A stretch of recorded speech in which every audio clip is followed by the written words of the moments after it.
Hi guys, welcome to today's video. Today we're going to talk about overloading methods in Java. The contents of today's video: the introduction, achieving efficiency, implementation techniques, rules and parameters, constructors, interfaces, examples, the applications and pitfalls, with the practices and the conclusion. Introduction. In the realm of programming, mastering the skill of method overloading becomes an indispensable tool for developers seeking efficiency and elegancy. This sophisticated technique empowers them to create multiple methods with the same name but different parameters, allowing for greater flexibility and improved code readability. Let's delve into the eloquent art of overloading methods and unlock the potential of this essential programming concept. Overloading occurs at compile time when the compiler determining which method to use based on the input parameter signature. It is a form of static polymorphism where the method to be called is determined at compile time. By utilizing method overloading, developers can achieve efficiency in their programs. This technique allows for the creation of efficient optimized code by providing multiple ways to handle a particular action. It also enhances the overall performance of the program by eliminating the need for excessive branching or conditional statements. Method overloading helps streamline development and measures an elegant and streamlined code base. Implementation techniques. To effectively implement overloading, should adhere to several key techniques. First, they should carefully choose meaningful method names that accurately reflect their functionality. Additionally, utilizing different parameter types and numbers within overloaded methods can provide flexibility and enhance code readability. Developers should also consider the order of parameter types and prioritize more specific ones over general ones. Finally, documentation and clear comments are crucial to aid understanding and maintain the code base's elegance. Signature and parameters. Method signature consists of the method's names and the parameters type, but not the return type. Method overloading is determined by the method's signature. This means methods with the same name and but different parameter types or number of parameters can coexist within the same class, which also explains the concept of method signature and its role in method overloading. Parameter distinction. Parameters are the values that are passed to a method when it is called. They are defined within the parenthesis following the method name in the method declaration. Parameters allow methods to accept input and perform operations on that input. In Java, parameters have types that specify the kind of data that can be passed to the method, which is also necessary for emphasizing the importance of parameter types and order in method overloading, and return type does not differentiate overloaded method. Rules for method overloading. Same method name. Overloaded methods must have the same name. Different parameter lists.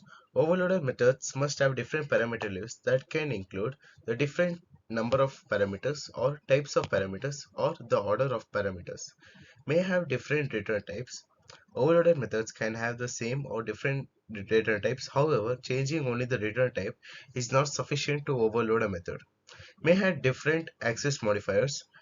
They can have different access modifiers such as public, private, protected, or default. May throw different exceptions which can be declared. However, they should not declare to throw a broader set of exceptions that than the overridden method, which also enhances code readability and usability. Constructors. Constructors are special methods used for initializing objects. They have the same name as the class and are called automatically when an object of the class is created using the new keyword. Syntax. A construction declaration looks like a method declaration but without a return type. Parameterized constructors. You can define constructors with parameters to initialize attributes with specific values at the time of object creation. Constructor overloading. Like methods, constructors can also be overloaded. You can define multiple constructors with different parameter lists in the same class.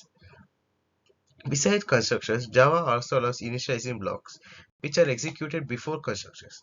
These are defined within the curly braces without using the static keyword.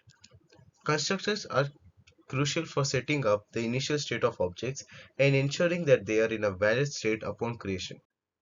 Interfaces. It is a reference type similar to class that can contain only constants, method signatures, default methods, static methods, and nested types. It's a way to achieve abstraction and multiple inheritance like behavior. You can declare an interface using the interface keyword. Interface methods can include default methods, static methods. In default methods, it provides method implementation interfaces. Classes that implement the interface can choose to override default methods. There is static methods which can be called directly on the interface itself. Inheritance. Interfaces can extend other interfaces using the extends keyword and a class that can implement multiple interfaces. Classes that implement an interface must provide implementations for all the methods declared in the interfaces. Interfaces are used to define contracts, allowing for loose coupling and polymorphism in Java applications. They are widely used in Java programming, especially in defining APIs and frameworks. Examples: method overloading by changing the number of arguments. In this example, we have created two methods. First add method performs addition of two numbers, and second add method performs addition of three numbers. In this example, we are creating static methods so that we don't need to create instance for calling methods. And as you can see in the given program, the first method for addition of two numbers, we can see the two numbers are 11 and 11, whereas the three numbers are 11, 11, 11. Whereas in the output we are getting the addition of the first two numbers as 22 and the addition of the three numbers as 33. Whereas in method overloading by changing data types of arguments. In this example, you have created two methods that differs in data type. The first add method receives two integer arguments and the second add method receives two double arguments. Whereas in here we can see in the first add method 11 and 11 as is given, and whereas in the second add method you can you can see the implementation of the decimal as 12.3 and 12.6. By adding, as we get the output of the first one as 22 and the second one as 24.9. Applications. Industry examples presenting real-world examples of method overloading in popular Java frameworks or applications, impact of development, discussing how method overloading contributes to efficient and scalable in software development, the lessons learned, extracting key lessons from the case study to illustrate the practical benefits of method overloading.